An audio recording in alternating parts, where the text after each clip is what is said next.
Good morning, everyone, and a very warm welcome to the Northern Ireland and UK Cybersecurity Council Pathways and Standards Roadshow. This event this morning will be a great opportunity to explore the pathways for working with the UK Cybersecurity Council and is in partnership with Cyber Ireland.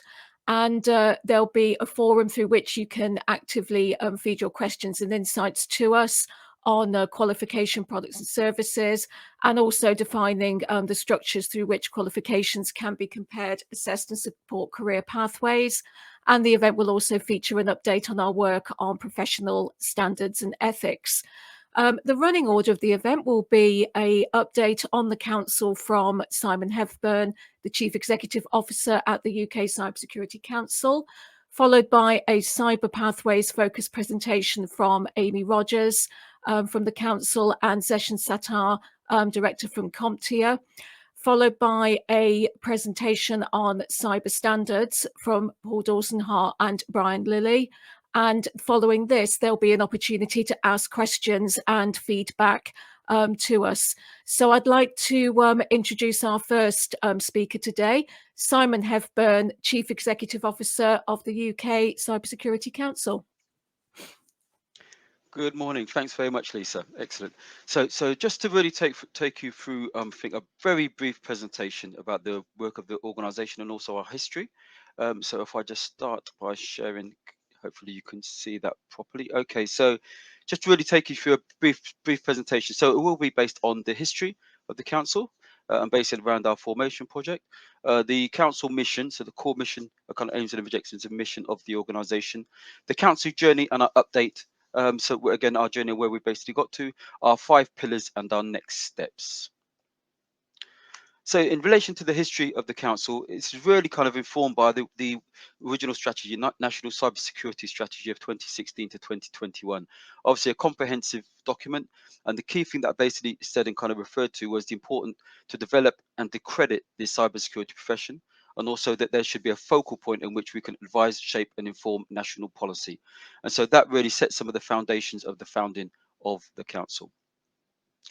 Then in 2018, there was the UK National Government Cyber Skills Strategy, and some of the key kind of references in there around the formation of the organisation was based on a kind of statement referring to the importance of developing an independent body, which will obviously be the UK Cybersecurity Council, which then obviously give advice, guidance and support and development of professional standards within the sector.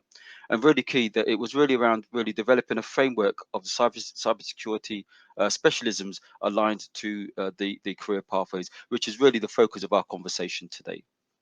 In 2019, IET, so the Institute of Engineering and Technology, was a lead organisation working with 15 other organisations. I'm sure many of you will know that BCS, CompTIA, etc. Some of our colleagues are on the call today, and they kind of led the formation project. So they worked with 10 work streams really to develop some of the foundation work of the organisation, and that's the basis and the foundation in which we're now developing our work. So thanks again to all of the colleagues that were involved in that.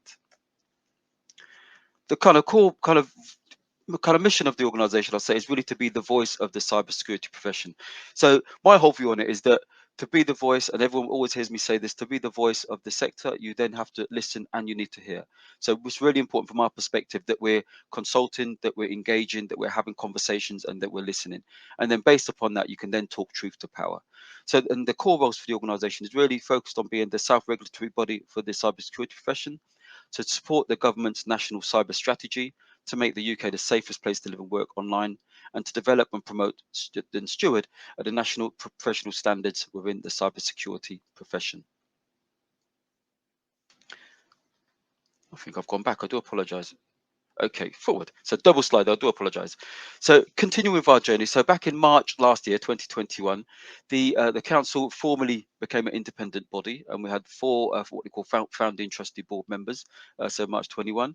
In July 2021, we became a registered charity, so we gained our charity status. In September 21, I was appointed as the chief exec. I was really pleased to be here, and again, thank you to everyone that's welcomed me into the sector.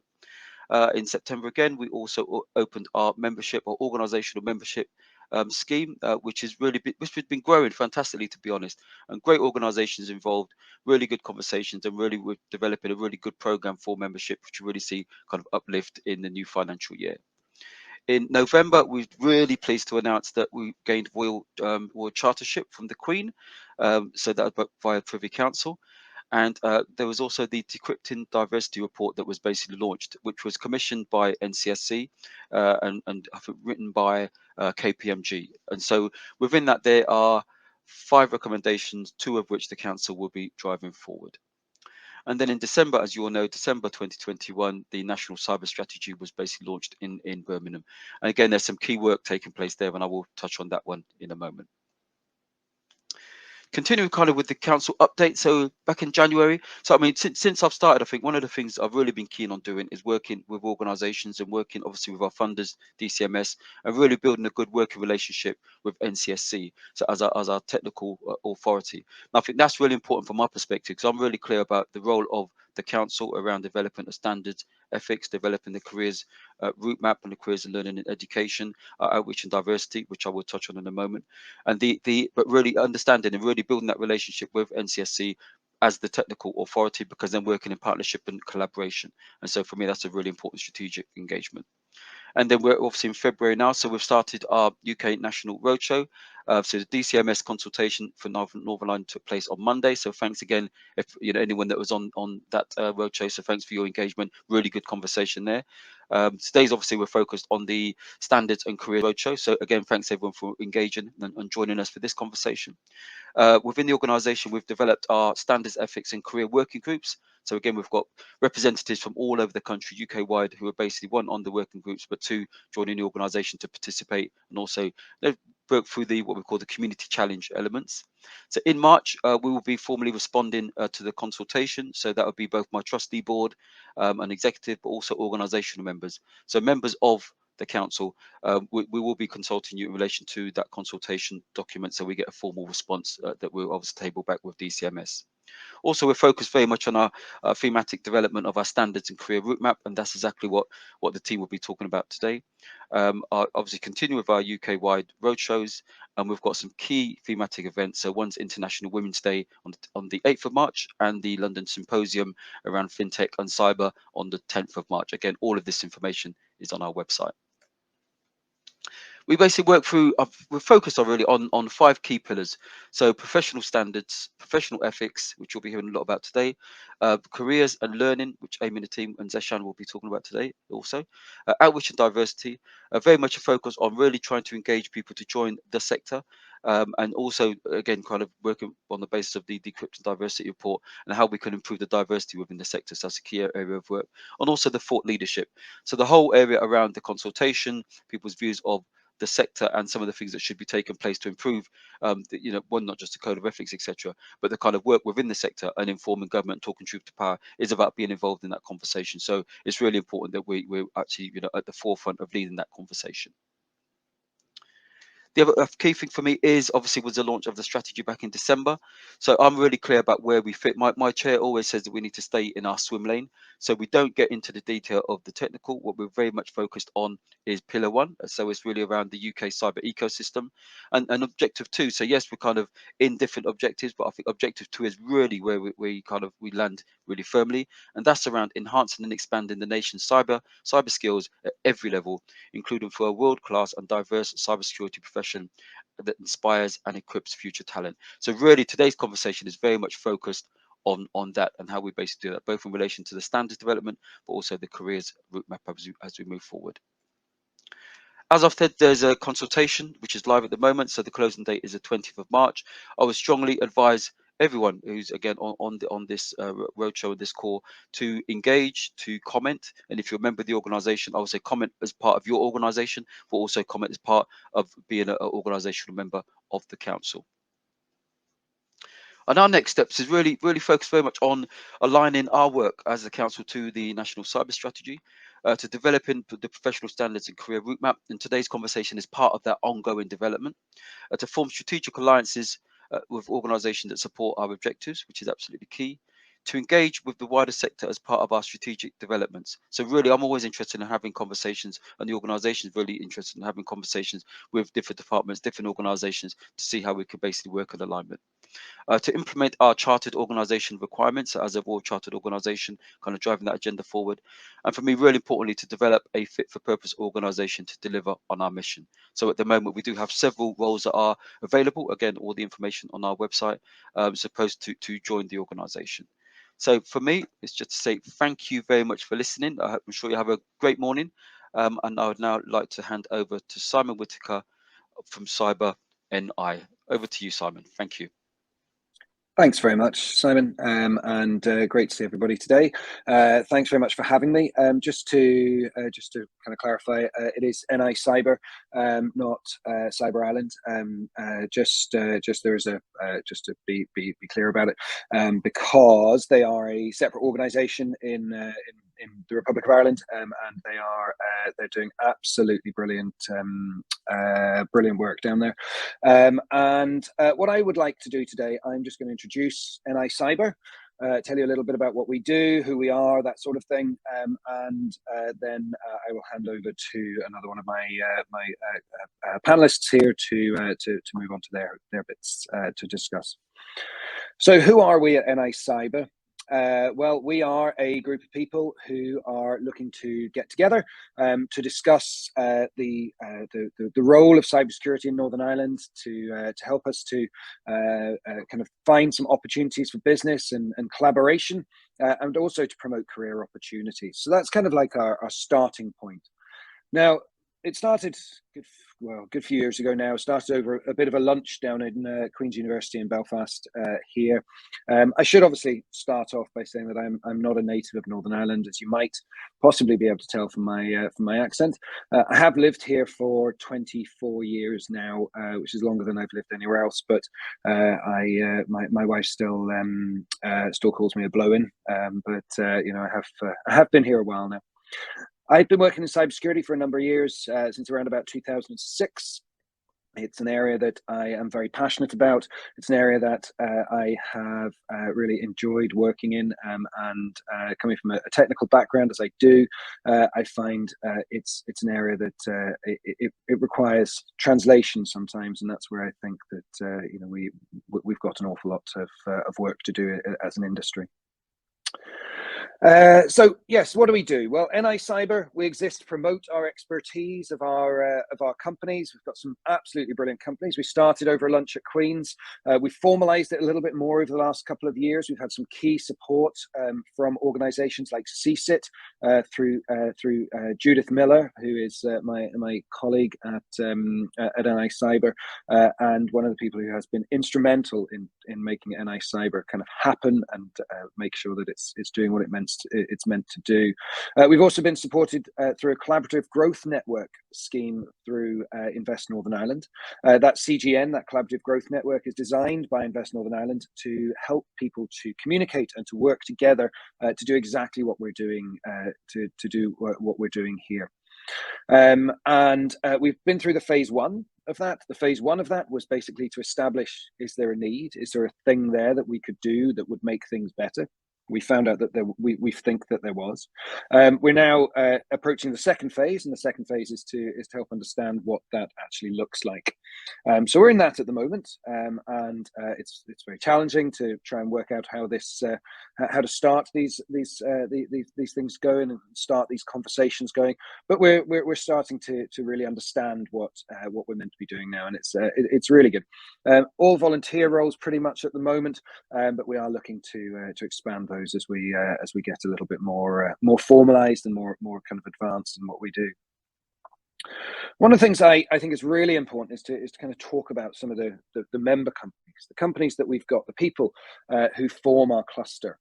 And I'm going to pick out just a couple of them, just because I think that they're really important. And one of the things that because I think they're all important, but one of the things is I wanted to show the diversity of the kind of organizations that we have.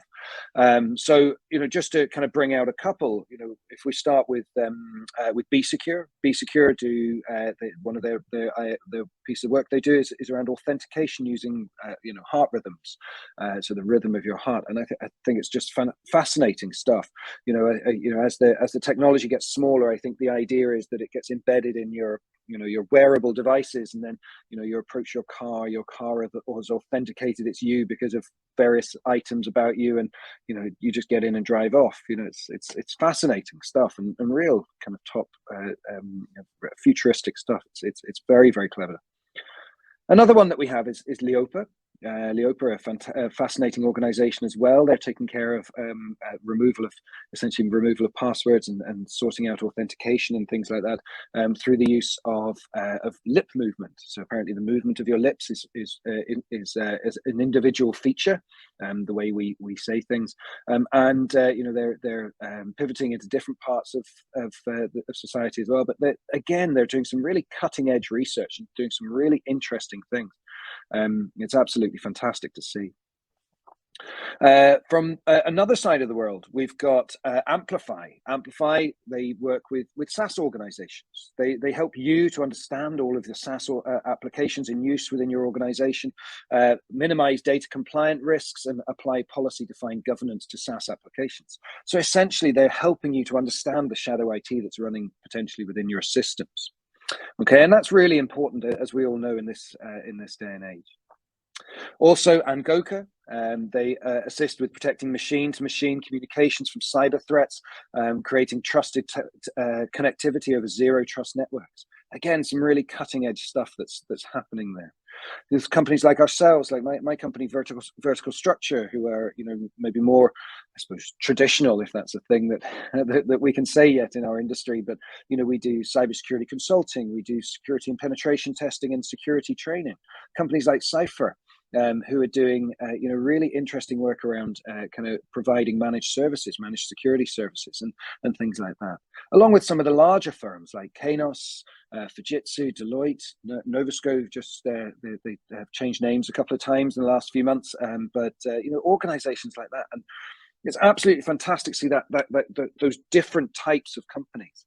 And that's what I think is so powerful about Northern Ireland. We've got so many different organizations here, all doing so many different things. And that's really, it's a fantastic thing to be able to see. As I mentioned, we've had a great deal of support within Northern Ireland. We've had support from Invest Northern Ireland for the collaborative growth networks. We've had support through CSIT, who have been greatly supportive of everything. If you know anything about Northern Ireland and the cybersecurity organisations here, CSITs are behind a great deal of them in one way, shape, or form, and they do as much as they can to help support our cluster and to support the cybersecurity ecosystem. So, people like David Crozier down there and Godfrey Gaston, who are just really portraying Northern Ireland as in the best light possible. We've got the Northern Ireland Cybersecurity Centre through Joe Dolan. We've got the National Cybersecurity Centre, who come along and help out with various bits and pieces. We've had support from local organisations like Carson McDowell, who are a fantastic large legal firm who are interested in cyber, and we work with them on various bits and pieces.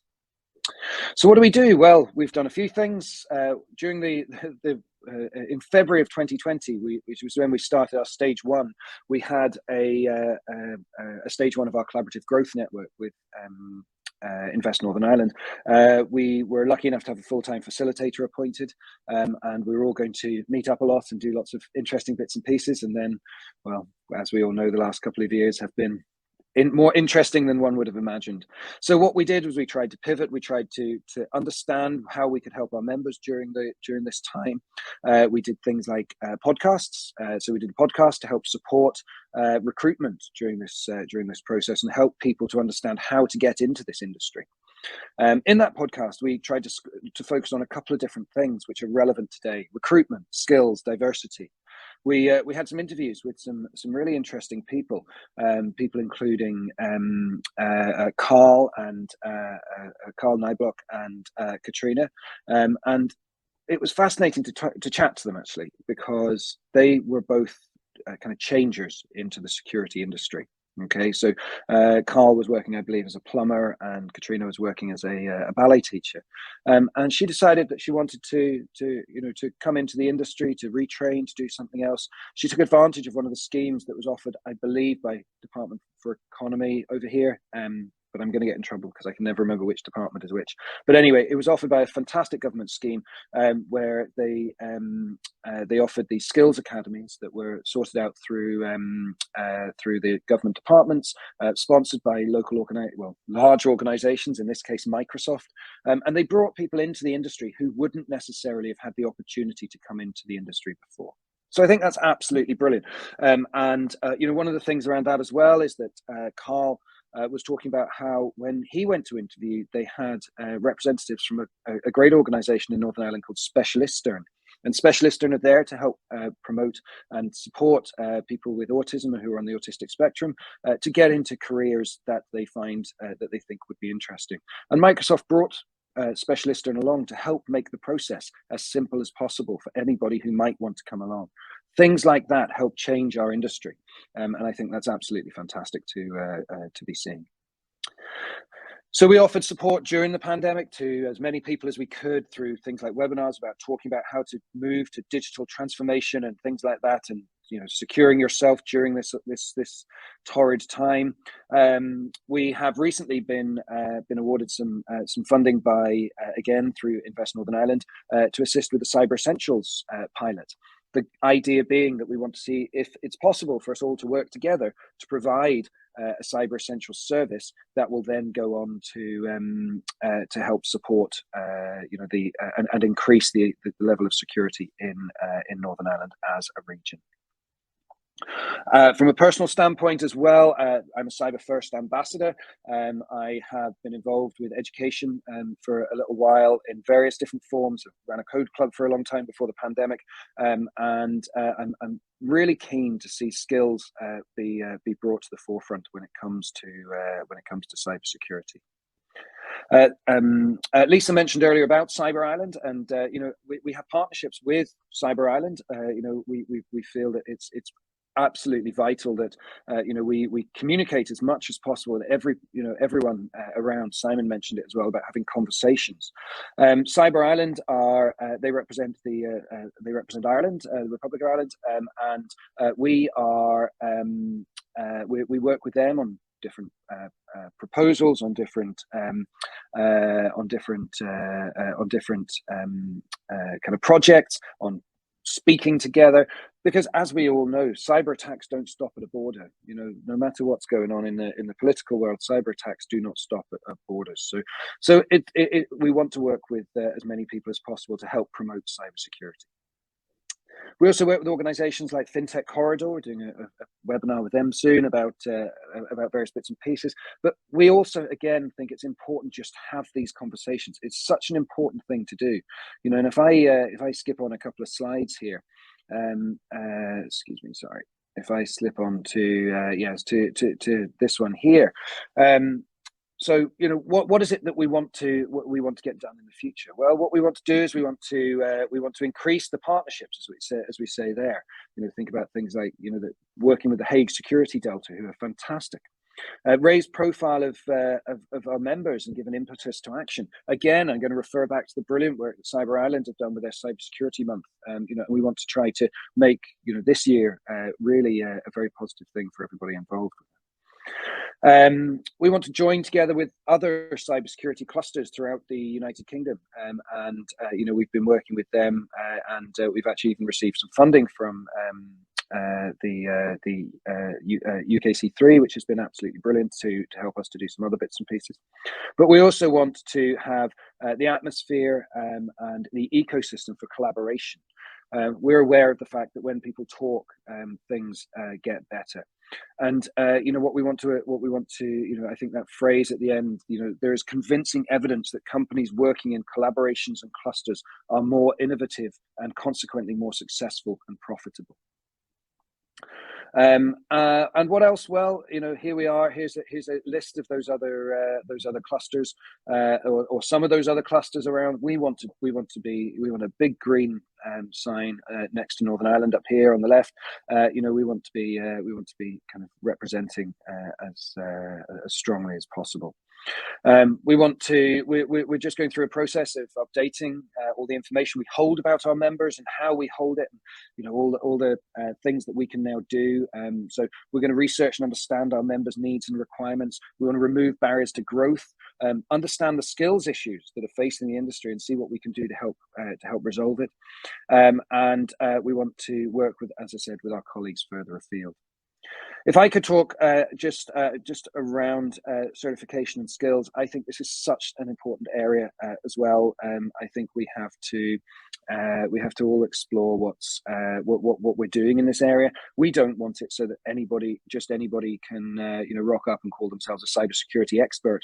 But we also are very aware that we need to make sure we're supporting our SMEs in Northern Ireland and further afield, but that we're making it as easy as possible for people who wouldn't maybe traditionally be in this industry to get in. Okay, so that's what I'm really interested in. That's what I'm going to be trying to work towards, and I want it to be a certification of skills that are absolutely useful to people, but also don't have a barrier to our to entry. So that is pretty much me. I will put my, if I could ask Amanda from our side to pop my email address maybe into the comments there, that would be absolutely fantastic. If you are working in cybersecurity in Northern Ireland and you haven't come across us, or you would like to know more about it, please do get in touch with me. I'd love to have a chat with you. I believe these days we're even allowed to meet for coffee or whatever. So if you'd like to do that, then please feel free to do so. And hopefully I'll get the opportunity to speak to everybody. I hope you find the rest of this roadshow really useful, and I look forward to hearing from you all again soon. I'm going to pass back over to Lisa now, I believe. So Lisa, if I could pass back over to you. There you are. Brilliant stuff. And I will be around for any questions and stuff later on. Lovely. Thank you very much, Simon.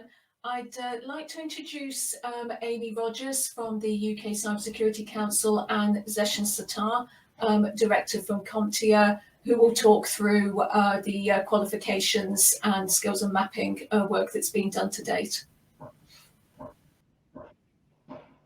Thank you, Lisa, and thank you everyone for attending this morning. My name is Amy Rogers, and my background is in vocational education, product development, and also careers and learning product development. I was responsible for the project work stream for the qualification and careers section of the formation group, and I'm here this morning with Zeshan Sattar, who will introduce himself. Hello, good morning, everyone. Like Amy said, my name is Zeshan Sattar. I work for CompTIA. If you haven't come across CompTIA before, we are a wonderful IT association and a certification body. And it's a lovely acronym which stands for the Computing Technology Industry Association. So, and with Amy as my project manager and lead for the work stream leading the qualification careers framework, we put together what you're going to be seeing today. So really excited, happy to be here and kind of share the work we've done to date and what the future holds.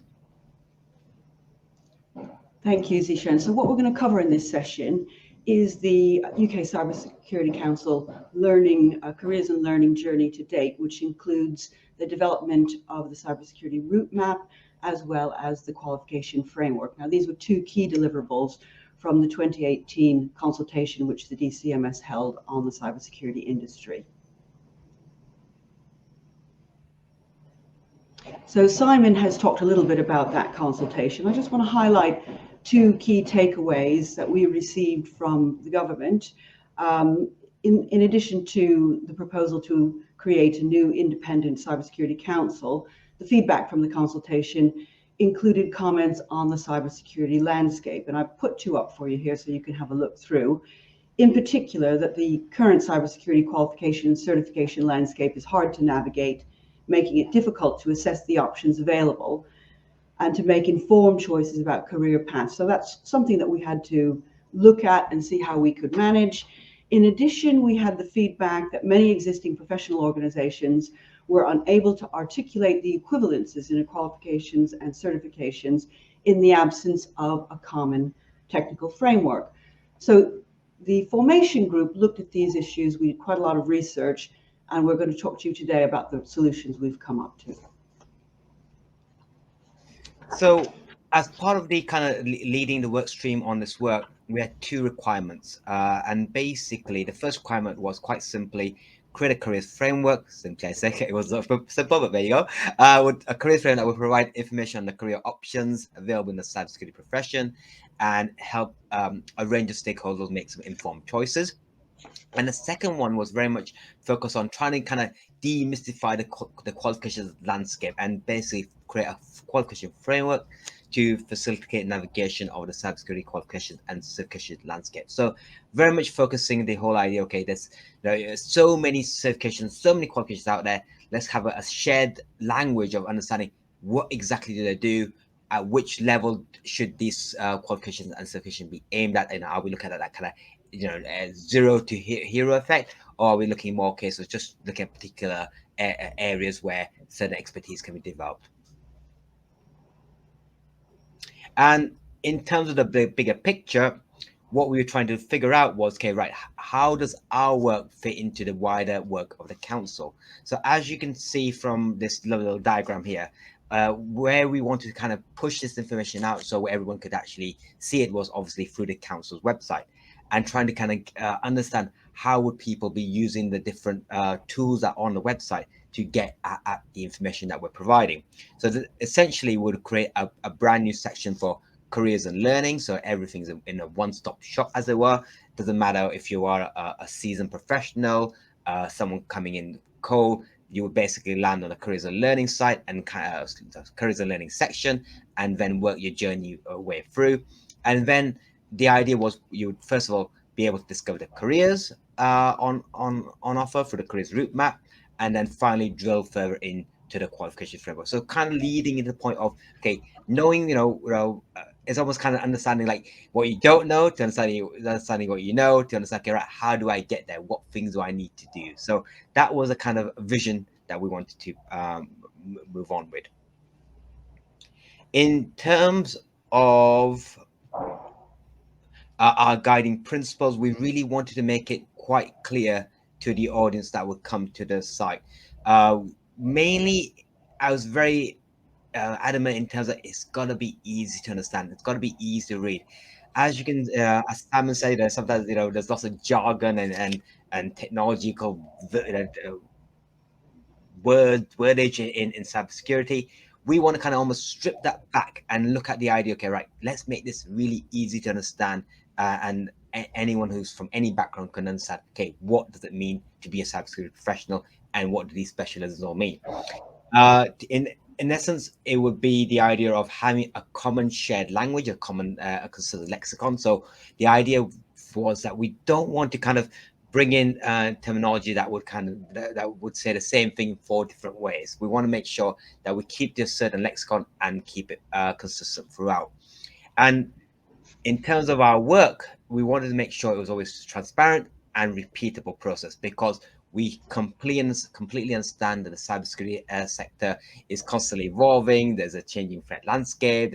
Everything is going on in terms of the technological change as well, in terms of both offensive and defensive capabilities. So as things change, any work that we do and any work that will be done by our successors could be repeatable if needed.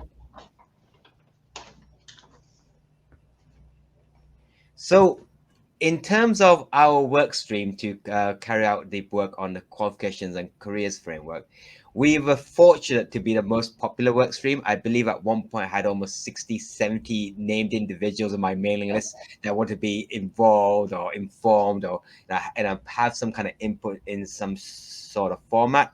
And as you can see, we had organizations from across the cybersecurity industry and other organizations that would have linkages into the cyber industry. So obviously, we had, as you can see, different certification bodies, different government bodies. We had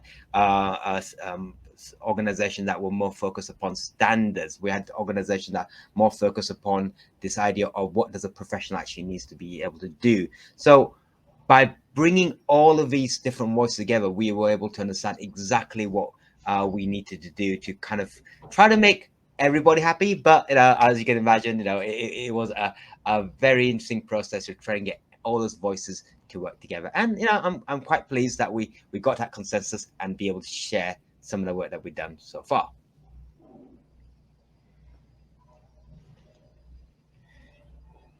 Right, we're going to move on now to the specific brief and a little bit more detail on the career route map. So the specific brief from the DCMS was to create a framework agreed across the profession, setting out a comprehensive alignment of career pathways through the profession, leading towards a nationally recognized career structure adopted by the whole UK cybersecurity sector. That's what we were working to. And then the approach we used was to examine existing career skills frameworks in the cybersecurity industry, as well as in other domains. We consulted representatives of cybersecurity practicing organizations, training providers, professional bodies, and qualification awarding bodies. We also drew on well-established resources to ensure that the process would be repeatable and easy to define. And what we developed was a framework that provides information on the expectations, skills, development required for a professional specialism, along with details on progression through different roles. So as you can imagine, this was a case of, right, we've got to create a careers route map and understand career pathways. And we found there were some misconceptions and stereotypes that were basically impacting our work. And unfortunately, it was this idea of, hold on, so, people say, oh, you could use the professions, the medical profession, or other areas where it was a case of is an easy pathway of like you do A, then you do B, and you go and do C. So as you can see on the left hand side of the image, that kind of a nice clear pathway that goes up the stairs, and then you get to the top of your career. Unfortunately, that was definitely not true, because some of the aspects of the cybersecurity industry is kind of rooted in the technology industry and other industries in terms of finance and auditing and whatnot. So, and all of that basically came to this idea like actually it's not a clear-cut pathway of getting from A to Z to become a cybersecurity professional and then progress in your career. It is a case of there's multiple different points of entry, there are multiple different points of specialisms and expertise. And so in essence, what we had to do was try to balance all of these different approaches in a way that it could be easily served up and understood by people who are just coming into the profession or advising about the profession. And that also was the idea that what ended up happening was when we started talking to industry stakeholders far and wide, we actually realized our audience isn't just people that are in or aspiring to work in cybersecurity. It actually went away and got a bit wider. So let's go on the slide here. You can see that all of a sudden that we were not just serving a small audience. It wasn't just the learners or the managers. We had to actually look at this idea of career changes, people who might be working in retail or hospitality, and given the events of the last couple of years, their role has almost been wiped out. So what could we do to help them to come into the sector? We had to also make sure when we individuals and people are looking at different job postings, they can say, okay, right, have a clear language and wording to make sure they can understand what does that job role actually do. And we would find companies would call the same job role different things. So that's why we had to make it quite easy for recruiters to understand this. Essentially, we also had to worry about local government. We had to worry about different regulation providers. We had to also worry about the training providers. So all of these different stakeholders brought in something new. Now, what's quite also interesting was that we were also asked by teachers and parents and carers to understand, okay, my son and daughter is looking at a career in cybersecurity. What can you do to serve that content up? Can they get into the industry? So all of a sudden, we found that everything that we were going to do had a wide impact, not just upon the current cybersecurity sector, but also the wider sector in terms of education, learning, and careers.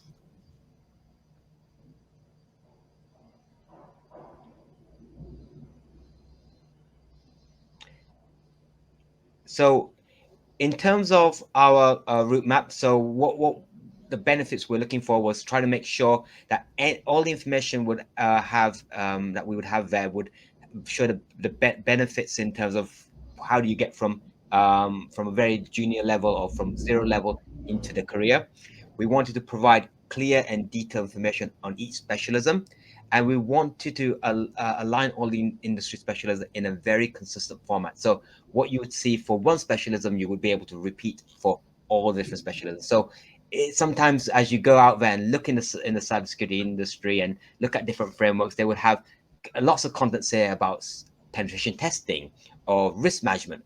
But then other areas such as threat intelligence, which were at that point coming up and pretty new, there was hardly any information out there. So when you're trying to then serve that information, if we didn't have that consistent approach, it would be very difficult for people to understand, okay, where do I want to go into? What do I want to do? And that's why we went for this approach of being able to make it easy, repeatable, and have that consistent language. So in terms of making it easy and approachable, one thing that we did notice was, when you look at some reports out there, they talk about this idea of employers can't find people with generalist skills, and that is a very key important point when you're looking for cybersecurity professionals. That there are certain areas where employers want them to almost have that kind of viewpoint of the larger cybersecurity landscape. So, for example, people, process, technology, bits of all of those sort of things. But what we're then also looking for is the idea of going for a deep level expertise. Okay, where do their specialism actually lies? And that's what actually brought us to our 16 different specialisms, and because when we're looking at the different job postings data, we're looking at all the different information that organizations from our member alliance says and whatnot were actually bringing to us. There was a lack of consistency. So we wanted to kind of strip that away together. What exactly are they trying to do? And so when we look at the specialism, it actually demonstrated a principal field of professional activity, responsibility, or practice. So really honing on that. So we're not looking at that kind of area of a jack of all trades, master of none. It's the case, right? When that person is in post, what exactly are they doing? What is the day-to-day area of specialism?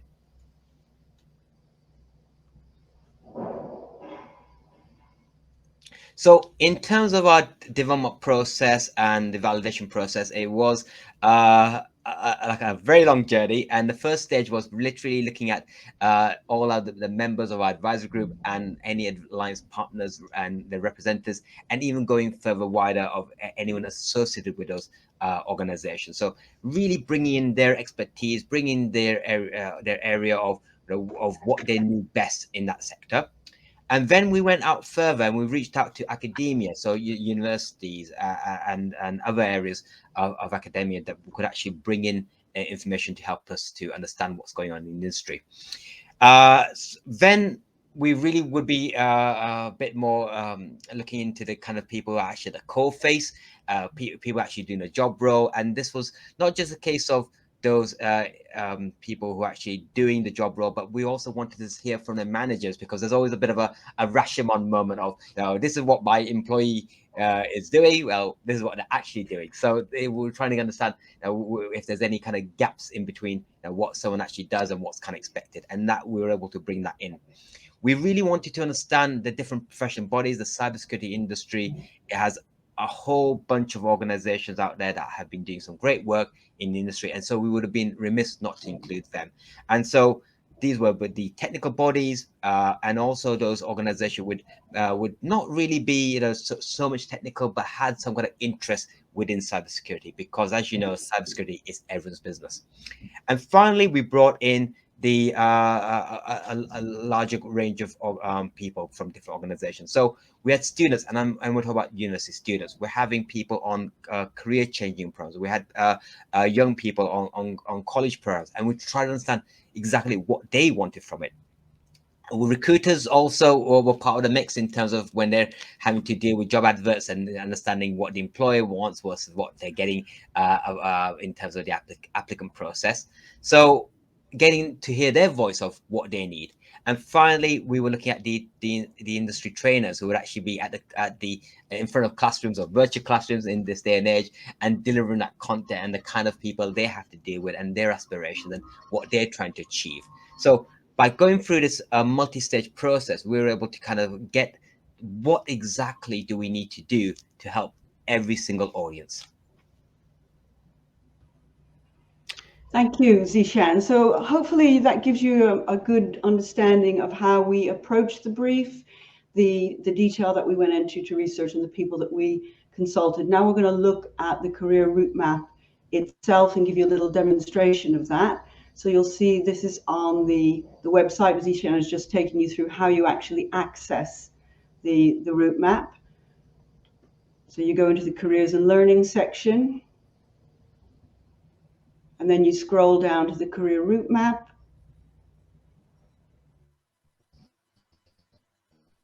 That will take you to the landing page. So we'll scroll down a little bit there. What the brief was to the designers was to create a strong visual depiction of the industry specialisms and how they interrelate with each other. So just to reinforce, specialisms demonstrate a principal field of professional activity, responsibility, and practice. They are not job roles. We found there were too many job roles and there was too much confusion about different names of job roles. So the specialisms are really looking at areas of practice in the cybersecurity industry, and specifically the 16 areas of practice that our research indicated were the main areas of practice. Now, when you click on one specialism, and Azishan, you can pick any one, what happens is you not only get that specialism which lights up, you also get some related specialisms. Again, this was another aspect of the brief. We wanted whoever was reviewing this to be able to dive into the detail on a particular specialism, but also know that there were adjacent specialisms which had similar skills and knowledge.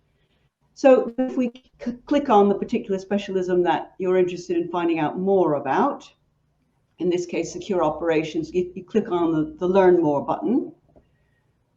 And that will take you, if you scroll down, into the details of the levels, the working life, and how you can find out more information about the responsibilities you'll be undertaking, the knowledge and the skills. I'm going to, through those, so everyone can see the full range of skills before we click on the next area, which would be going into the knowledge area. I want to just dwell a little bit on that. So what we have in the specialisms is we have details on what they include. And if you click on knowledge, Zishan, then we can see that there's quite a lot of information which is related to the CyBOK. If you're not familiar with the CyBOK, that is the cybersecurity body of knowledge, which provides our lexicon to help everyone keep on the same page with the descriptions of cybersecurity learning. So this uses that as its lexicon, quite a bit of detail, and also links back to the CyBOK so you can learn about further information. Now, I don't know if you can go back to the skills section.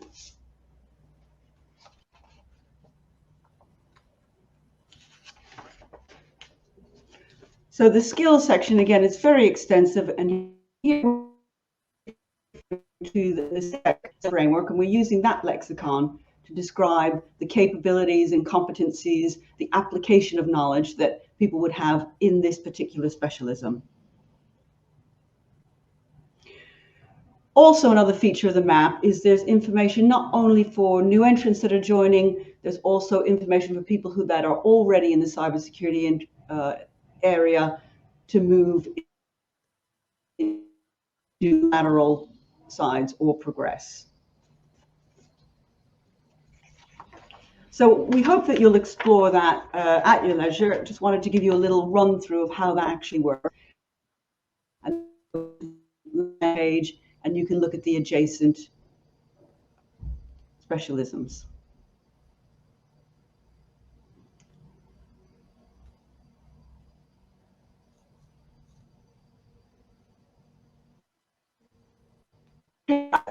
that gives you the flavor of it, and please do explore that at your leisure.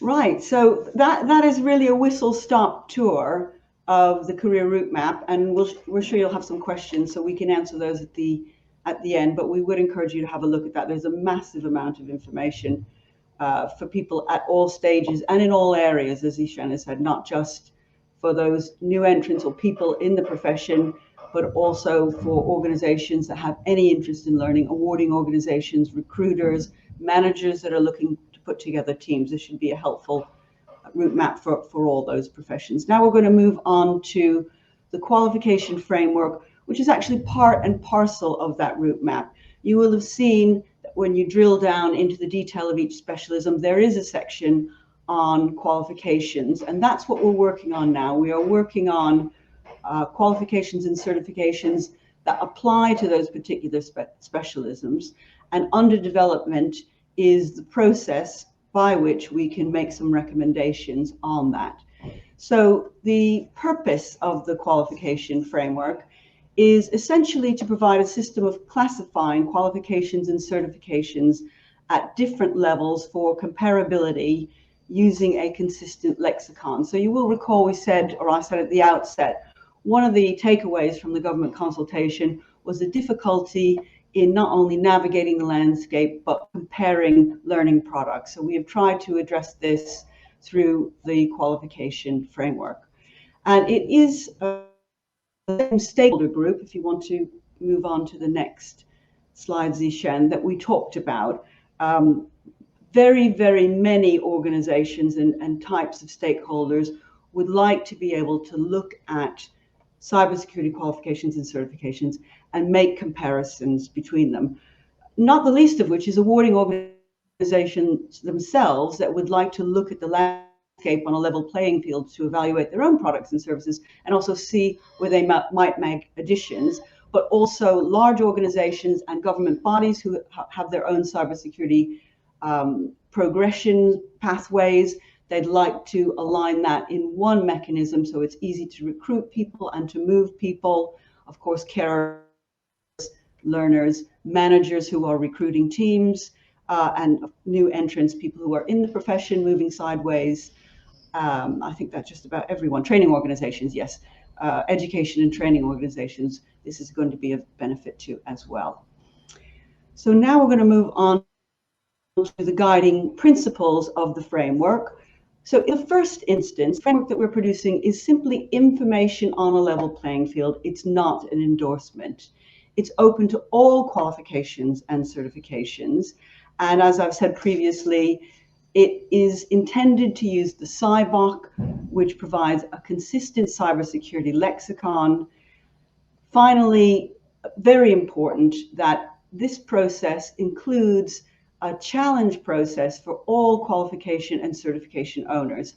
So we are at the initial stages of developing and introducing this, and we are going back to all awarding organizations once the mapping has been done to confirm that what the output of the framework is actually matches what they believe their technical syllabi and exam syllabi produce for successful candidates. So stakeholder benefits clearly ease comparison between certifications and qualifications.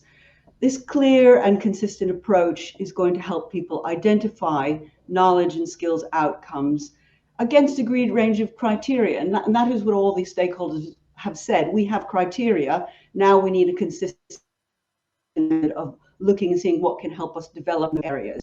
So we have the clarity for individuals, we have support for organizations in developing their cybersecurity recruitment processes, and also guidance in their continuing professional development and planning. I've discussed the information that it will provide to awarding organizations and those people that develop qualifications and certifications, trade organizations in providing additional information to their members and stakeholders about the landscape, a reference scheme also for cyber essentials that will be useful for that as well. And I'm sorry, reading the slides, but certainly consistent stepping stones for the council to lead to chartered status. Right, so now just a little bit about what the technique is of the mapping. It's a very simple form. It's very similar to forms that awarding organizations would be used to if they were applying for listing with the Department of Education. It is provided, and this is just a small snapshot of it, it's providing key information on the qualification or certification using that single lexicon which we discussed for the knowledge, which is the SIBOC, and for the CSEC, which is the skills. We ask questions around the time it is and the specialist subject area, and we give reference to the council's areas so the awarding organization can make a judgment on that. We ask for a mapping of the knowledge areas covered against the SIBOC, and there's a process contained within the form for that. Again, the same for the CSEC skills, and then things such as the level which the awarding organization has set this at, total learning time, delivery method, assessment methods, and then a link to the product website as well as the syllabus, so that information can be cross-checked. Now, the output of this is going to be a one-page display of each product, so stakeholders can actually review the key information. This is just an example of that. It's not the final version. We're looking at a different range of how we can display the information, but the intention is to have a one-page display with a link to the product if people want further information on that, but so they can see the key highlights. And what we feel the key highlights are at the moment, you can see very tiny, I appreciate that, but the skills and the knowledge areas, we feel from our research that stakeholders will want at a glance to know what areas of knowledge does this particular product focus on, and what skills does it seek to build in the successful candidates.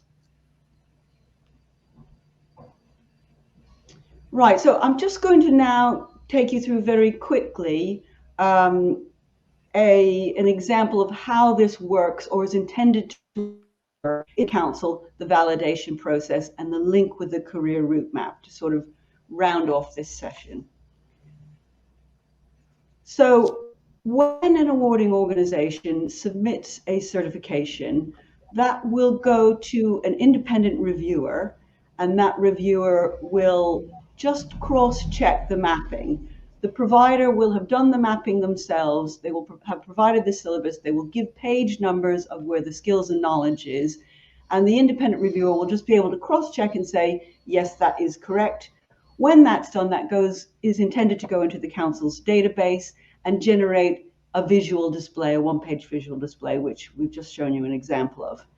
At the same time, that's intended to go to a career committee to look and then make a judgment about the knowledge and skills in conjunction with the specialisms to consider which specialisms that product would best suit. And this is a process which is currently in development and not yet underway, and then that would be displayed in the career route map. So that summarizes its movement, intended movement through the council operation process, and hopefully that gives you a quick summary and a little bit of an understanding of the journey to date and where the council is with the career route map and the qualification framework. And I believe we're going to take questions at the end, so it just leaves me and Zishan to say thank you for listening, and we look forward to answering your questions at the end of the session. Okay, thank you so much, Amy and Zeshan.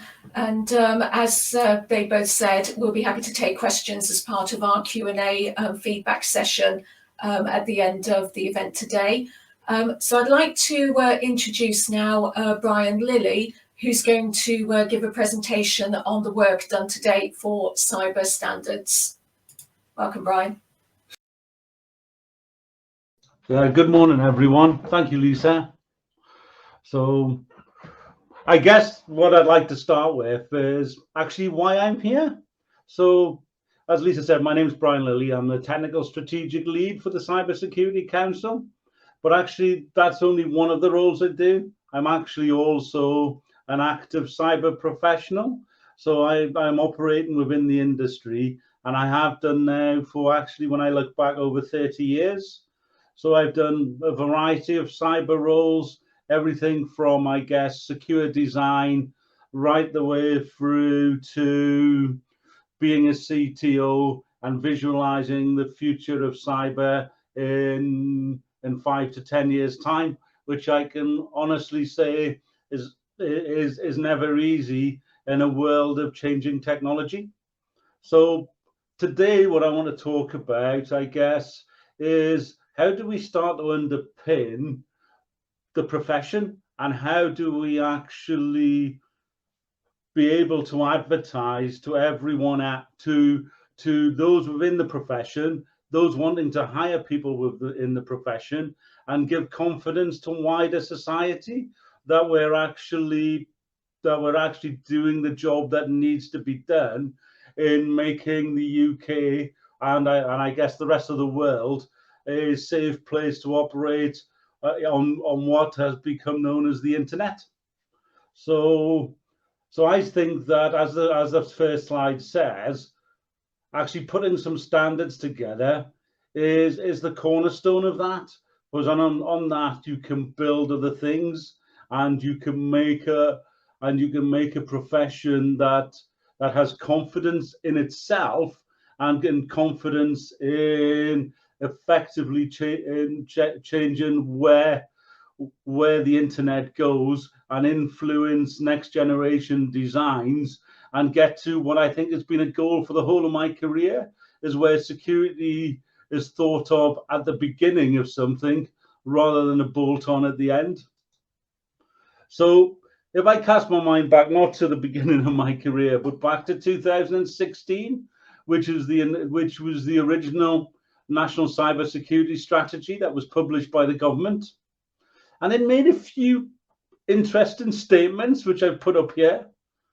And I think what it's trying to get at is not that professionals can't do their job, but that across society, there's a huge lack of understanding of what is needed to make operations secure and where responsibilities lie. One of my favorite examples, I guess, is one of my wife's favorite complaints, which is on passwords. The advice on passwords at best is complicated, and I don't think it encourages best practice. I think it's getting better, but I don't think as an industry we give a nice easy entry point to non-professionals.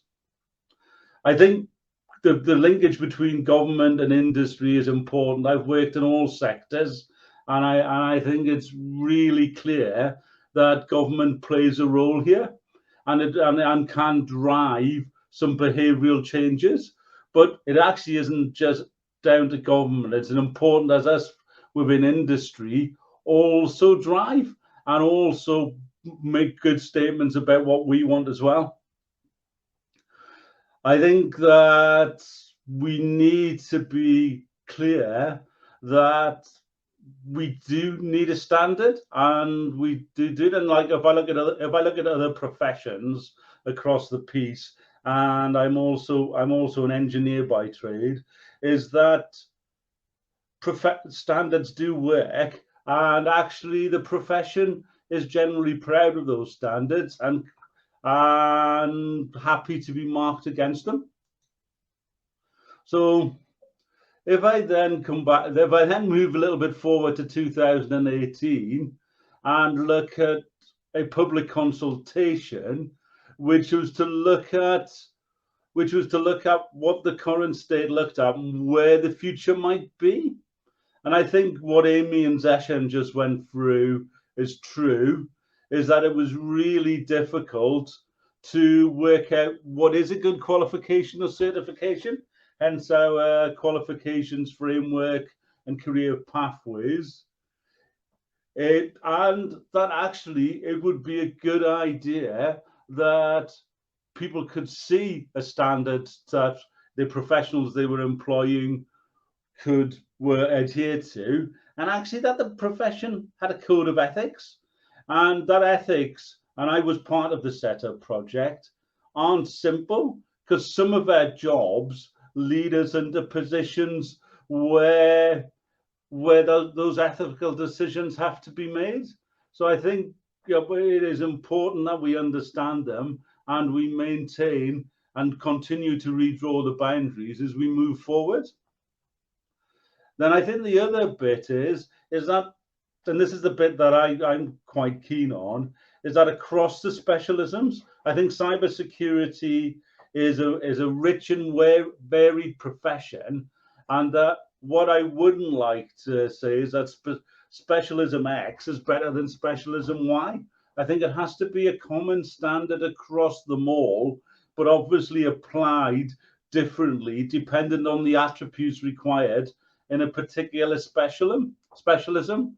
And as I think one of the slides that Zishan had on of his convoluted roadway is actually really important, because if I look at my own career, I probably slipped between different specialisms, but it's built that T-shape that Zishan demonstrated as part of my career. So there's increased the width of my knowledge and increased, I guess, the depth as well. So I think it's important that we allow people flexibility in their careers also. So I now move into where we are today in 2022. I think if we look at the national cyber strategy, and interestingly, the strategy that was released a couple of days later, the government cybersecurity strategy, I think we are beginning to see some changes. I think, as it says here, GDPR and the related legislation in the UK has certainly changed the emphasis of a lot of companies about how they protect their data and how they deal with cybersecurity. I think there is a better structure to the profession than was a few years ago, but I think it can be better still.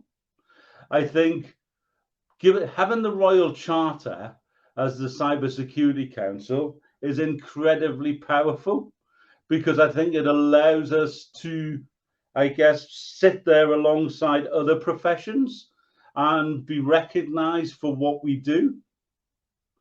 And I think the last bit is that where the government says they will look at all their levers, I think that's part of the consultation that I know was discussed in a session on Monday, but it's actually also about how government buys services, etc., I think will lead to changes to behavior.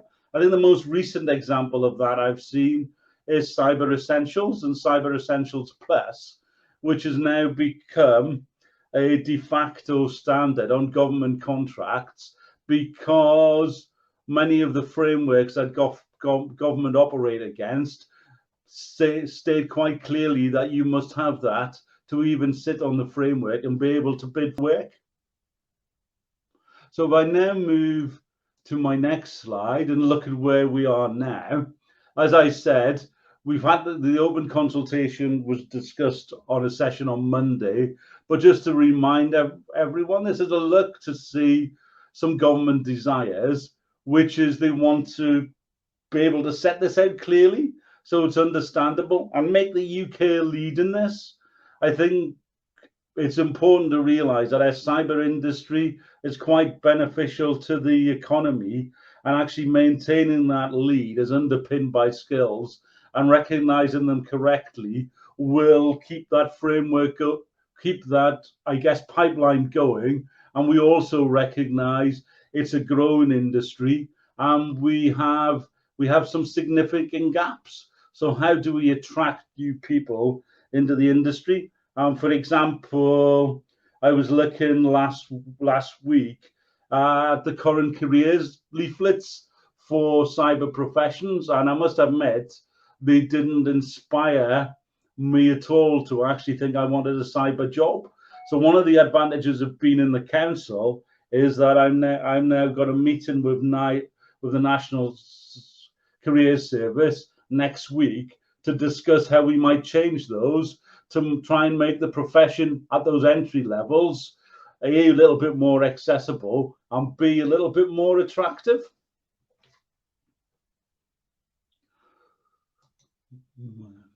So, so I think if we look at how this relates to professional standards, I think one of the things that I've seen in government in the last 3 years as a supplier into government is that they are standardizing things. They are moving their frameworks to be a lot more common across government departments.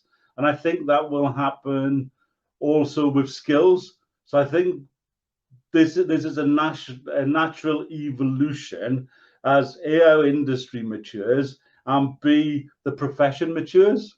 And I think having an organization like ourselves, the council, to be that central voice is quite important, so that we get that dialogue in the right place to help us as professionals from a personal perspective, but also to help the wider space understand what we do, and just as importantly, what we can't do. I think the second bit on there is, what do we do for responsibility for the standards? And I think one of the problems that has been in the past is there's been multiple places to find these standards. The technical authority, NCSC, have set a number of standards, I guess, within government for this. So, but I think it's important, and I think it's an important thing to establish from the beginning, that there's only one place that these standards will be set going forward, and that should be the council. So, as I've been going through this, I guess I've mentioned some of these challenges, but I think it's actually important that employers know what they're buying. And I think it's actually more than what we've written down here. I see so many job adverts where actually what people are looking for is a cyber unicorn, because they basically list any qualification you can think of, plus any skill you can think of, to say this is the person that we want. They're not actually looking at it from what do I need.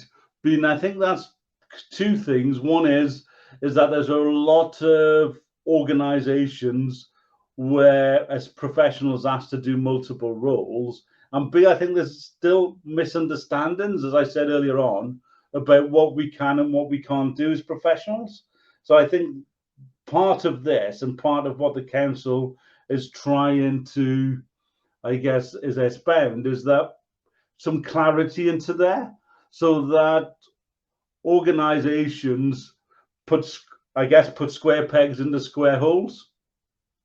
I think we also know that the cyber environment changes. If I look back at my own career, and I remember a couple of years ago being interviewed by the Telegraph, and the journalist asked me, had anything changed throughout my career? And I sat back and said, well, actually, on my first day when I joined as the civil service as a young graduate, and had to write my first report, I actually took that report down to a room where it was full of typewriters, and the typist typed it up. You know, that type of environment disappeared a long time ago. And so when I think about the next, I guess, 30 years, what would it look like then? And I think none of us, if being honest, would second guess that, other than it will be different to where we are now. Then I think the last bit of this is that inclusivity. I think cyber takes on a variety of skills, and we've been guilty in the past, I guess, of actually showcasing just one dimension of what you can potentially do in cyber. And I think it's important that we widen that out so that we attract more people into the jobs. And I think the second piece is that we also make it easier for people who's doing maybe a job that isn't in cybersecurity, but as a related skill can move into the career at whatever point that they're at. And I know personally that when I was a CTO of an organization, I was really keen on internships to allow people to do that. So now let's get to the crux of all this, which is the standard itself. So what we're trying to do is look at trying to get the highest practice in the cybersecurity profession and looking at how we develop nationally recognized standards. And as I said earlier on, to make the UK the safest place to live and work online.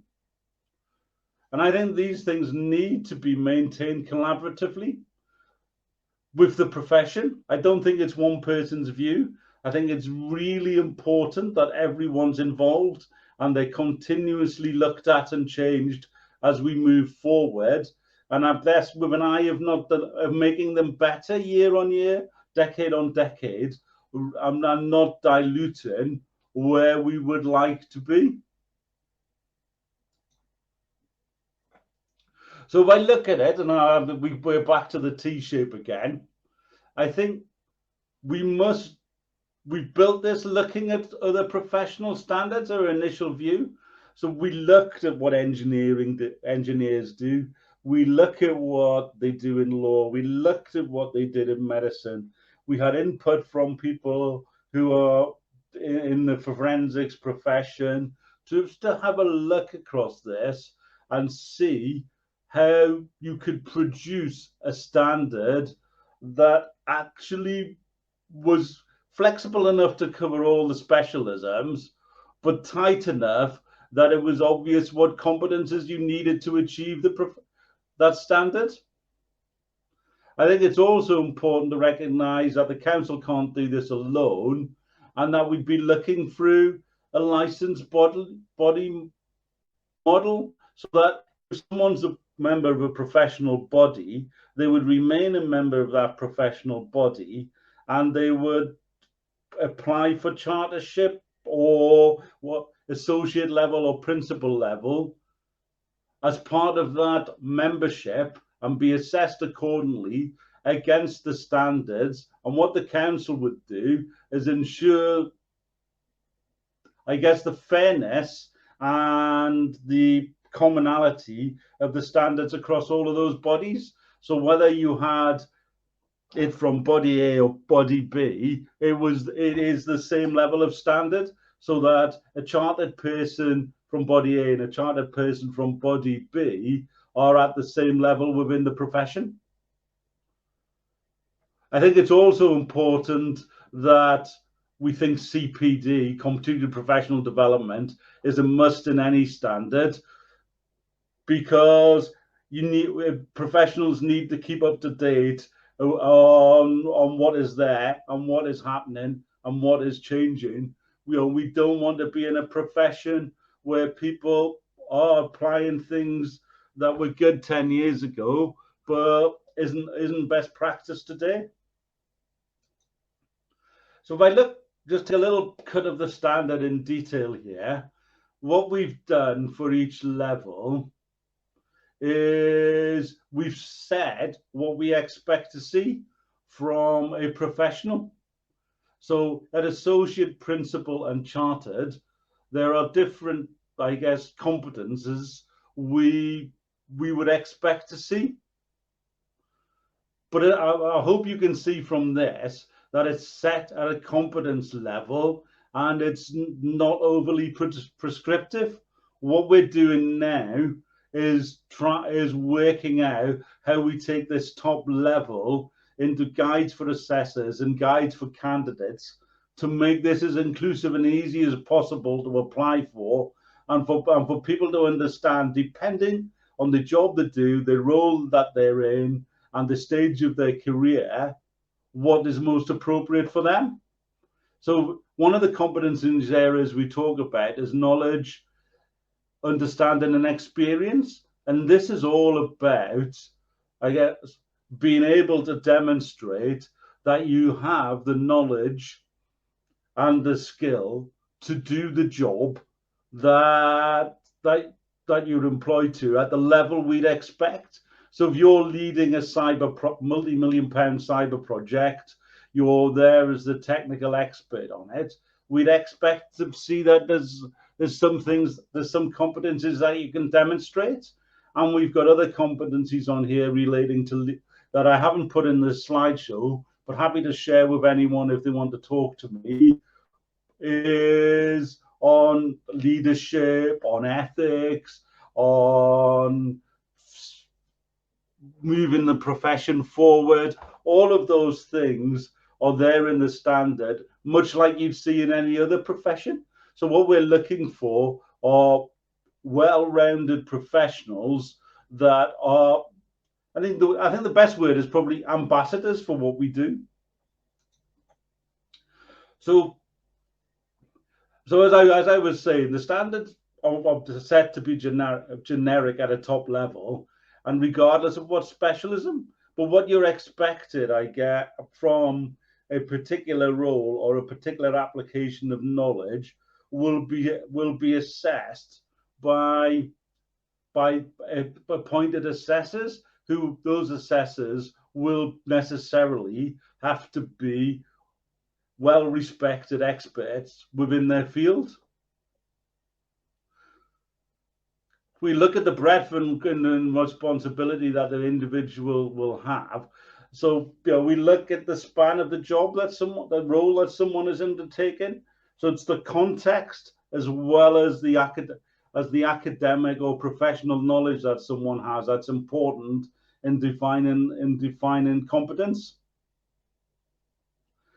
But I think it's important to note that individuals who are part of this register will be competent in their role with that particular specialisms or specialisms, and they will align with a professional body that reflects that competence. So if someone is a chartered professional and is, for example, a penetration tester, their competence will be in penetration testing. If someone is a risk manager, it will be in risk management.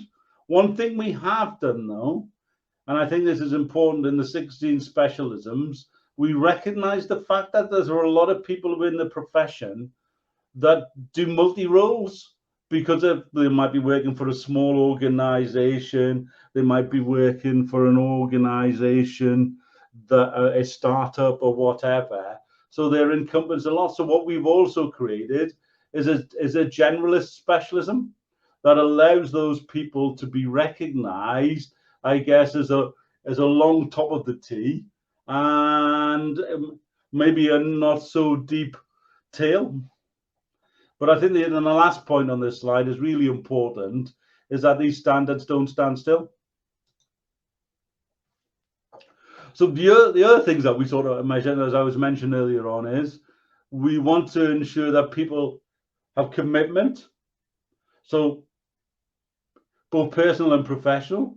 So we'd expect people to value the profession, understand the status of the profession, and actually maintain a professional view as they act out their technical competence. And then I think, as I've already mentioned, and I won't go into detail again on this slide and labour the point, it's important to note that being able to communicate what you do is important.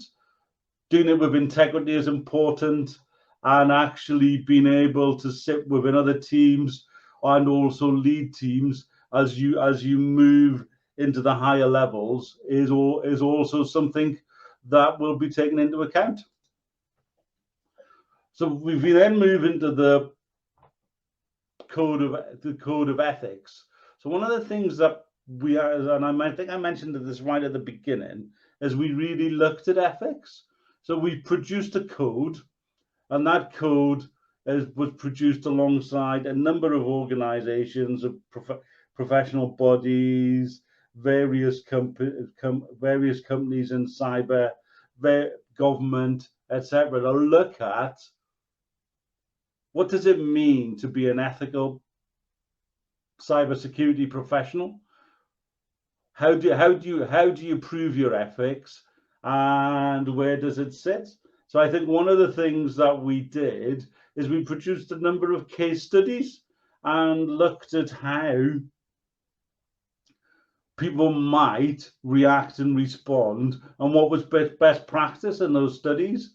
So if someone, for example, asked you as a cyber professional to ignore a vulnerability because it was going to cost the organization that you were working for too much to fix, what would you be expected to do as a professional, and how could you act, and what recourse might you have?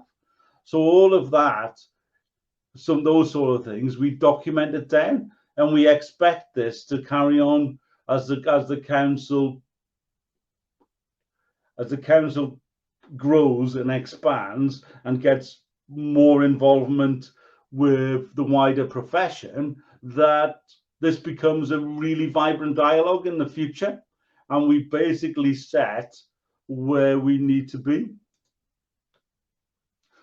I think then if we look at some of the benefits of what we've got this, I think it starts to show, makes the job easier, I think, for employers. Yeah, I think you can read this. I think it allows that if employers start to ask for this type of certification, it shows a commitment to the profession and a commitment to make things better. I think if I'm someone who's buying cyber services, I can buy with more confidence because it's transparent what I'm buying, and it actually shows that I'm buying people that they're buying people that I guess not only are technically competent, but will actually work with them to meet their business needs. And then I think the benefits for us as practitioners is actually what I see in other professions. We can actually demonstrate when we're good that we are good. We can demonstrate to others that we've achieved something that says this is something that's recognized as a national standard, and I am at that standard, and it's underpinned by Royal Charter, which makes it equivalent to what you see in engineering, what you see in the medical profession, what you see in accountancy, etc., etc.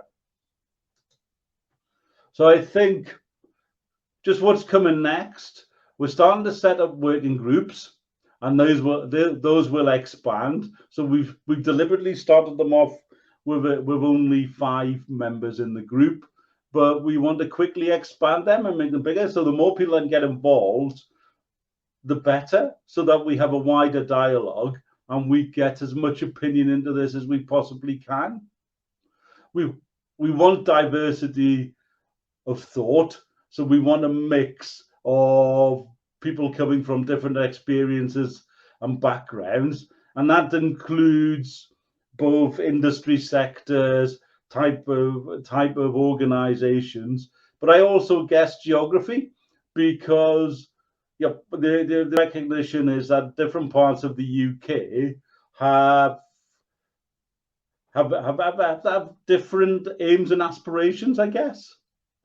And then we're also going to set up a technical advisory panel to look at the overarching, what overarches all of this, and including in that is actually to start relook at the specialisms to ensure that what we're saying still holds true, and to actually move and evolve.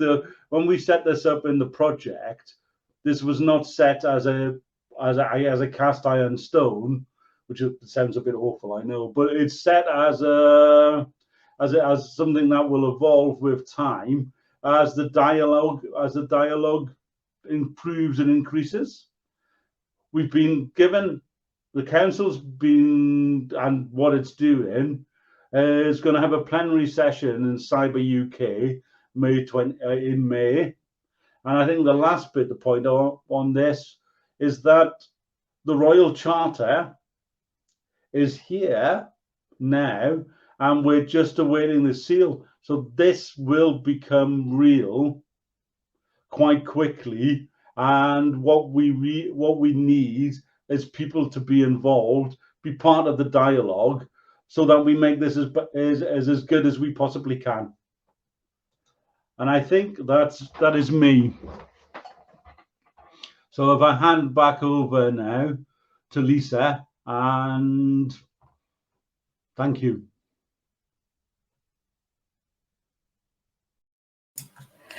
Thank you so much, Brian, for that really insightful presentation on standards. I'd like to invite the audience to ask any questions that they might have. And we've got a few that have come in, so I'll give it a couple of seconds to see if there are any audience questions that are coming in, and everyone to come back in.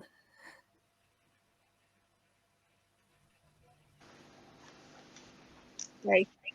So we've had one question coming from our audience moment, which is, considering the importance of the work associated with the standards, who is the council working with to determine these standards, and how would you get involved if you're interested in working to support the council? So, Brian, shall I come to you first on that one?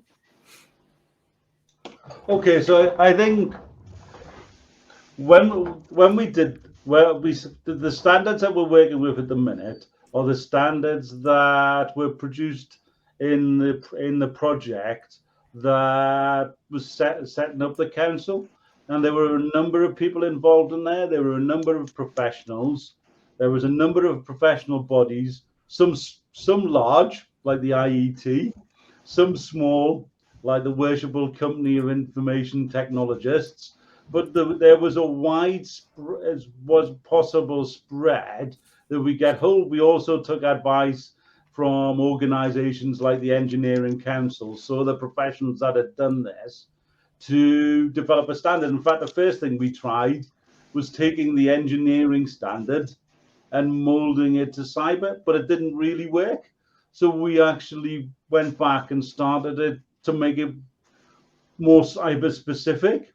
What we're now doing is we're moving to the next stage, and this is where I think the profession gets involved, is that we've started, as I said, creating working groups to allow organizations and people to get involved. You need to be a member of the Cyber Council to be part of those groups, but the membership is set at a level that I think allows organizations to join reasonably and be part of it. We're also working alongside government. It's not that we're following government. In fact, we're trying to lead them in different directions. But what we are doing is we're conscious of the fact that we want to have a single place for standards and a single standard. What we don't want is for the council to set a standard and then government to not underpin that. I think that is really important to where we sit. So that's probably enough for now. Does that hopefully that answered the question? Thank you, Brian. Simon, I didn't know if you wanted to add anything to that, Simon. Yep, no, I think that Brian's absolutely articulated it really well. I think it's really important that on two levels. One, that people engage with us as an organisation as part of the development of the standards. Brian's explained obviously the foundation and the organisations and individuals that were involved as part of that. But and Brian's again completely right. It's really important that we engage with government departments. We're working really closely, as I said earlier, with NCSC, but there's also MOD, MOJ, DWP. So just to make sure that what we develop is in collaboration, that it has credibility and validity, obviously with government departments, but also across the piece and organizations. And so, and again, a really important point is that what we set is going to be, in a sense, the standards and the framework for now. We can't say we're going to get it perfect, but it's as good as we can get it, as long as we've worked with all of the kind of appropriate organizations and institutions. And then we will review next year, because what we don't want is any what I call unintended consequences of any of the developments that we basically make. So it will be under constant review. And for me, it's always about that continuous improvement, but it is around collaboration and working with the right organizations to develop. Thank you, Lisa. Thank you, Simon. So yes, there will be, I'll get a link for membership popped into the audience chat for you. And there's another question. How will the specialisms keep up to date with the changing job roles? So Brian, can I come to you on that one first, please? Okay, so I think one of the things, and I think Amy touched on, and Zeshan touched on this in their presentation, is we deliberately didn't choose job roles because job roles change all the time. In fact, I think I've had the same job in 3 different companies, all with different titles. So in reality, we didn't do that on purpose. But I think the other thing we did was specialisms. We tried to tie them into underpinning knowledge. So instead of tying them to things that changed, we tied them some cyber principles, hence the use of the cyber body of knowledge to tie that into place. Now, that doesn't mean that they're not going to change and move as we move forward, which is why we want the profession involved. Because if I look back in the length of my career, I don't think we would have recognized some of the specialisms that are now there that length of time ago. So I think it's important that we review them. And one of the things that I'm looking at the minute is how do we actually bring these standards into practice sensibly. And one of the things that I want to bake into that is a regular review of specialisms to ensure that we've put them in the right place, we understand what is needed in each of those, and we get it right, so that we are measuring people against best practice today and not what someone thought best practice was 5 years ago, 10 years ago, 15 years ago. So that's what we're trying to do. And as I say, if we're not going to be able to do it with the small band of people we have at the minute, which is why one of the reasons why this roadshow's here is to try and generate some inclusivity and interest, so we can get people on board to help us express their opinion, because our aim is not to dictate this. Our aim is to get this right and make it a benefit for the profession. Absolutely. Okay, thank you, Brian. Simon Whitaker, could I come to you on this one, please? Yes. So just around the working groups and things like that, I just want to say that we are a member of the council with my vertical structure hat on. I'll just put that on now. So we joined the council a wee while ago, and we are now and I've just been through the process to go on to the go onto the working group. We had our first get together. My role on it really is to represent the SME and kind of the sector from my side. I've seen this from my perspective about trying to be coming into this industry or having been a part of this industry for a long time, and then trying to kind of understand the certification game almost that's out there. And what I want to do is I want to provide something that's actually going to be useful, actually going to be helpful, and is actually going to keep up to date with what's going on. That's so important to me. I'm privileged to have some fantastic people working in our company, and I want to make sure they are the best of the best. They have the best training and the best certification path for their careers when they make the very foolish mistake to eventually move on from working with us. But we want to prepare them, and that's my role. That's what I'm going to be doing. That's what I want to be preparing people for. So as an SME myself, our company is an SME. That's what I will be representing, and that's what I'm trying to bring to the fore. Lovely. Thank you, Simon. We have another audience question. Great to see identity and access management as a specialism. How will we drive specific certifications in areas like while there are big gaps compared to other specialisms? I'm just going to jump in there and say hello, Robert. How are you doing? I hope you're doing well. And I know Robert's expertise is in IAM, and has a huge amount of experience of working with firstly at Queen's and now in a big private sector firm, and driving the future of IAM. And so, Robert, it's great to have you on board. Thank you so much for coming along. Well, from my perspective, again, I will be asking questions. I'll be asking for your guidance and support. Please be expecting an email with for a coffee date at some point in the near future. Where I will be picking your brains and saying, how can we do this to help make your industry, your part of the industry work. One of the things I found in cybersecurity is it is such a broad topic. We won't be able to hit it all, but as we've heard, there are attempts to try to hit as many different areas as possible. But Robert, please, as I say, do be expecting a call from me and a coffee, and I look forward to speaking with you. Thank you, Simon. Can I hand over to Zeshan and Amy? Yeah, so I'll just jump in. I love this idea of driving new certifications in the industry, and I've given from a certification body, so I should love that. And that's exactly what we've done with the careers route map. So if you go onto there right now and expand all the different boxes out, experience. We looked at experience, we looked at skills and knowledge and whatnot. You also notice a box that says qualifications. At the moment, it says coming soon. And what the plan is, as the qualification framework comes online, we will populate the careers route map with their appropriate certifications as gone through the working group and the committees, etc. And once that's there, there will probably be lots of different gaps within different specialisms, at which point we can point out to the different members of the council. So, where our applications in process, so hopefully CompTIA is going to be a member very soon, as well as other certification bodies which are either the founding members or are fully signed up members. There would also be able to say, oh, actually, there's an opportunity here. We need to create certifications within the specialism, and then I can just love the utopia of using like people like Robert, using other members of the council, other champions of the council, and driving those new certifications that basically keep up with the changing landscape.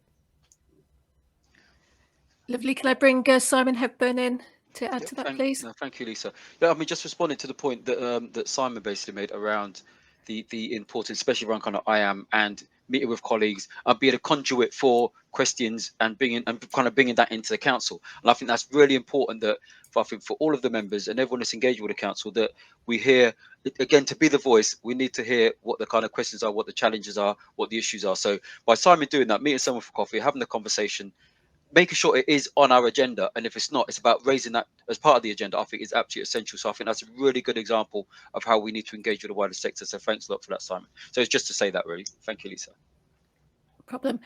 Amy, did you want to add anything to this question? I'll just add a little bit more there to support what my colleagues have said, and directly address Robert's question, which is that once the qualification framework has full engagement and is displayed, that is exactly one of the benefits, that awarding organizations and certification producers will be able to see where the gaps are, and they will, I'm certain, be keen to fill those spots.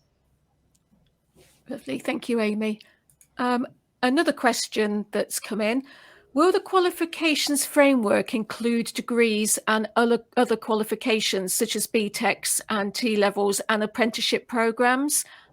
Session and Amy, shall I come to you first? Amy, do you want to take that one? Yes, thanks very much. Those products are regulated at the moment. Ultimately, we will look to see what sort of arrangements we can make. That's not the first step, but I would say that would be a direction of travel to look at creating the single lexicon using the CyBOK and then a skills framework. And we would naturally want to include all products in that ultimately. Lovely, thank you. If the audience has any other questions, please pop them in the chat function.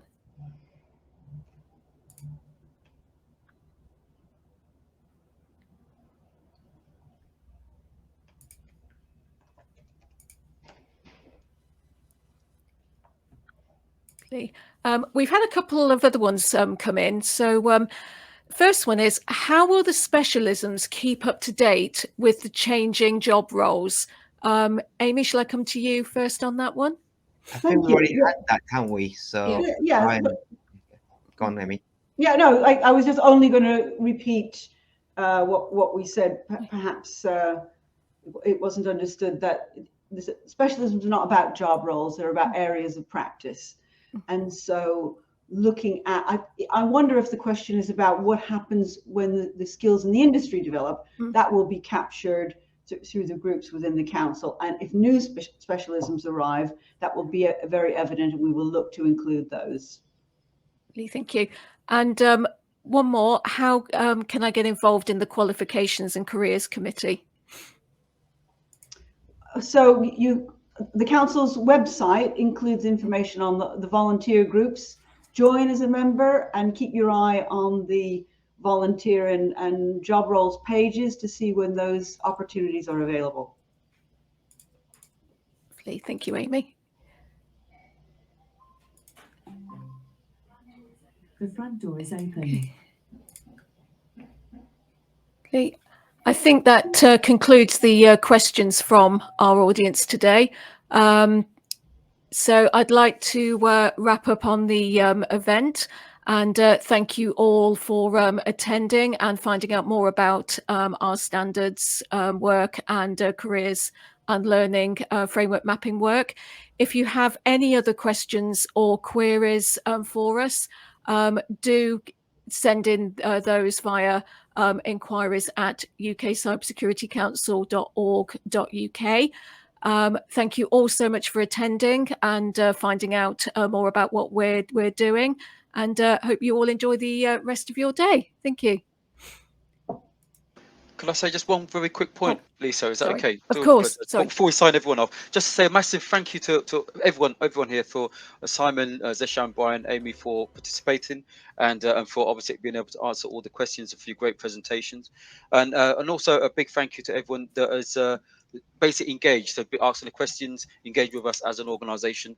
And just to share that, as I said earlier, we do have some key events taking place, obviously more roadshows taking place in Wales, Scotland and England in relation to both the consultation, but also this session around careers and qualifications. And also we've got a fantastic International Women's Day event taking place on the 8th of March, and the London Symposium around financial tech on the 10th of March. So do check out our website for all information. So a massive thank you. It's been great engaging with Northern Ireland Cyber. So thank you, Simon and the team, and I look forward to continued partnership and working. Thank you.